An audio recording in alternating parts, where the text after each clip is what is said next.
Olá, queridos amigos, você que nos segue, que prestigia este trabalho sobre a doutrina espírita, sejamos todos bem-vindos a esta atividade. Como sabemos, esse trabalho faz uma interpretação, uma reflexão sobre a doutrina espírita. E preparamos para essa atividade uma reflexão, alguma coisa que está muito atual nos dias de hoje e que, portanto, vamos dividir com vocês este assunto. A doutrina espírita nos ensina, através da codificação de Kardec, que tudo ocorreria em 3 grandes ciclos: a elevação do planeta de provas e de expiação, o planeta Terra, para um planeta de regeneração. A ascensão do nosso planeta Terra se daria em 3 grandes ciclos. E fica essa dúvida de entender o que são esses 3 grandes ciclos.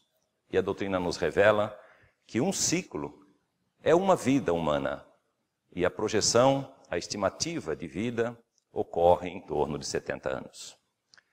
Então, da codificação espírita, no lançamento do Livro dos Espíritos, que ocorreu em 1857, passado 70 anos, em torno de 1927, arredondando-se para 1930, o segundo ciclo, de 1930 a 2000, que já passou o segundo grande ciclo, e de 2000 a 2070 ou 2067, o terceiro e último ciclo.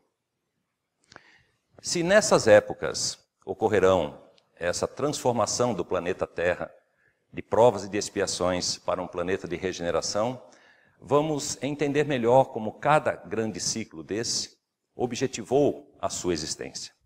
No primeiro grande ciclo, a manifestação espírita se dava por fenômenos, por ações fenomênicas, eu digo materialização de espíritos, levitação, as pancadas, os mecanismos mediúnicos meio que surgiam de forma auspiciosa, que nos assustavam, para fazer-se reconhecer a existência de um mundo além do mundo corpóreo.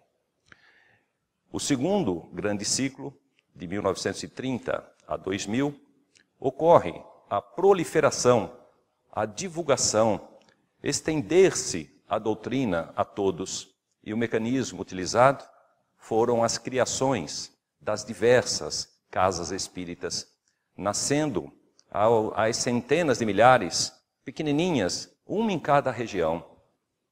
O que se objetivava com isso era a explanação da doutrina a todos que se dispusessem a ouvi-la. Esse mecanismo, então, ocorreu no nascimento de diversas casas espíritas, e a cada casa espírita tinha o seu objetivo da divulgação da doutrina. Esta divulgação que ocorria pelos estudos dos livros editados, codificados por Allan Kardec. E assim, cada um daqueles que tomavam o primeiro contato com a doutrina se encantava pela sua realidade, pela sua ciência, pela sua filosofia e pela sua religião. E assim, a doutrina se proliferou. Inúmeras casas, principalmente no Brasil, estudaram, divulgaram, e todos aqueles médiuns participantes que faziam parte do estudo da doutrina saíram a semear e a divulgar aos seus estudos, as suas informações. Acoplou-se a isso o atendimento do sofrimento de nós outros, pobres mortais, espíritos encarnados, que sofria as mazelas das influências espíritas ou mesmo das chagas do próprio corpo. Assim, diversos passes codificados pelo nosso comandante Edgar Armon ou simplesmente pelas imposições das mãos ocorreram às centenas de milhares, e muitos se beneficiam dessas ações de fluidos balsâmicos, fluidos equilibrados, harmonizados pelo entendimento da doutrina, para auxiliar as nossas compreensões. Posto isso, o que aprendemos nesse segundo grande ciclo? Aprendemos que nós somos não apenas carne, matéria, mas somos perispírito, somos espírito. E começamos a entender, pela decodificação da doutrina nas revelações dos diversos livros e explanações em atividades espirituais, psicofônicas, psicografadas, do que nós estávamos tratando. E enxergamos que nós somos aqui no coração uma força incomensurável, a força da nossa emoção, atrelada à força da nossa mente, a força racional e a força emocional se funde para dar expressão às nossas sensações de ser encarnado ou de espírito em viagem. Essas duas forças que fundem a nossa existência nos identifica para a eternidade, pois em espírito sabemos que somos eternos. E passamos várias encarnações na tentativa de depurar pelo aprendizado as nossas mazelas de outrora e as nossas ascensões degrau a degrau, objetivando, através dessa depuração, nos formarmos de sentimentos e pensamentos elevados, provindos da força do amor, amando a Deus sobre todas as coisas e ao nosso próximo como a nós mesmos. Estamos vivendo nesse ritmo, mas de 2000 para cá, já estamos vivenciando a era da transformação do mundo de provas e de expiações para o mundo de regeneração. E vamos entender bem o que significa isso. No mundo de provas e de expiações, o segundo na ordem de grandeza dos mundos, pois o primeiro é o mundo primitivo, o segundo de provas e de expiações e o terceiro de regeneração. O quarto, os mundos felizes e os mundos divinos, o quinto. Mas, nesse de provas e de expiações, no qual habitamos, devemos entender que aqui existe o mal e existe o bem, para que possamos expiar e trabalhar nas nossas depurações para a elevação individual de cada um de nós, nos fazendo compreender muito bem que a cada um de nós sempre nos será dado segundo as nossas obras, nos ensina esta máxima de Jesus Cristo. E também essa outra máxima, que ninguém entrará no reino dos céus se não nascer de novo. Ninguém adentra ao reino dos céus se não passar pelo mundo da erraticidade para se depurar e merecer nova encarnação em um novo corpo material, a imagem do seu perispírito, para conquistar a sua depuração, a sua elevação, e mais uma vez, quando um ciclo se completar, ascender aos céus e verificar se já fez a sua depuração correta, se entende a força verdadeira do amor, para ter o corpo revestido de uma energia fluídica que o qualifica como filho do Pai Criador depurado. Se assim o tiver, adentra ao reino dos céus. Se não, repassa novamente pela misericórdia do Pai Criador para merecer um novo processo reencarnatório e, passo a passo, evoluir no seu aprendizado para saber amar ao próximo e merecer, por suas atitudes, a sua elevação. É desta forma que nós vamos construindo um ser melhor, que pode se preparar para o novo mundo de regeneração. Assim, vamos entender plenamente do que estamos falando. Habitando no planeta de provas e de expiações, nós temos que mudar o nosso comportamento, pois o planeta só se altera, só merece a sua elevação para a regeneração, se os seus habitantes praticarem os atos de amor, a compreensão, para merecer habitar em um mundo de elevação. Assim compreendemos a terceira máxima de Jesus: bem-aventurados os mansos e os pacíficos, porque estes herdarão a terra que transcendeu para um planeta de regeneração. A exemplo, você que nos assiste, do que nos ensina o livro Os Exilados de Capella. Capella, aquele planeta na constelação de Cocheiro, que ocorreu a mesma coisa, elevando-se de planeta de provas e de expiações para de regeneração. E lá os degredados daquele planeta habitaram a Terra, são os povos adâmicos, né? Os ários, os hindus, os egípcios, enfim. Devemos merecer para que isso ocorra.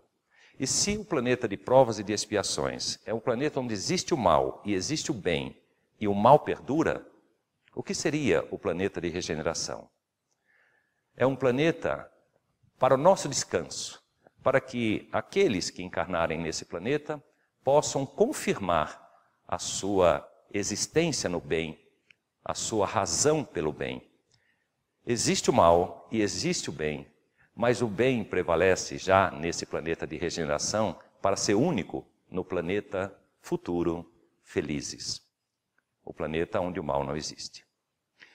Mas então, se estamos vivendo este mundo, este ciclo, perdão, o terceiro e último ciclo, para merecer ou não a ascensão para um mundo melhor, para um mundo onde o amor é confiável, vamos entender a atual situação de nós outros espíritas. Esta fase não é realizações fenomênicas, aparições, efeitos físicos, o primeiro ciclo. Nem o segundo, que é a divulgação, a explanação, embora ele continue, mas o foco está na internalização ou interiorização dos conceitos divulgados no segundo ciclo. É neste ciclo que todos nós que estudamos, lemos e somos adeptos à doutrina espírita, devemos pegar esses conceitos e colocar para vibrar em nosso interior. É como se, convencido pelo amor e o sentimento, pela razão e os planos racionais, que o nosso comportamento tem que ser alterado. É aí que nós temos que compreender que devemos ser moderados, mansos, amáveis, fraternos. Devemos praticar a caridade, devemos sorrir, devemos estender as mãos, não devemos revidar ao ataque quando ofendidos, até injustamente.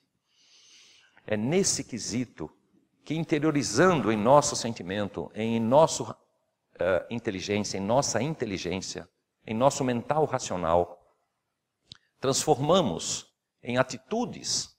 E para termos essas atitudes, com essas virtudes, devemos pensar para realizar essas atitudes. Em nossos pensamentos devem estar a força vibracional para realizar essas atitudes. E estes sentimentos não são disparados em nosso ser, enquanto não sentirmos aqui dentro da válvula motriz das nossas emoções, esse diapasão que pulsa puro amor para manifestar o pensamento e as nossas atitudes.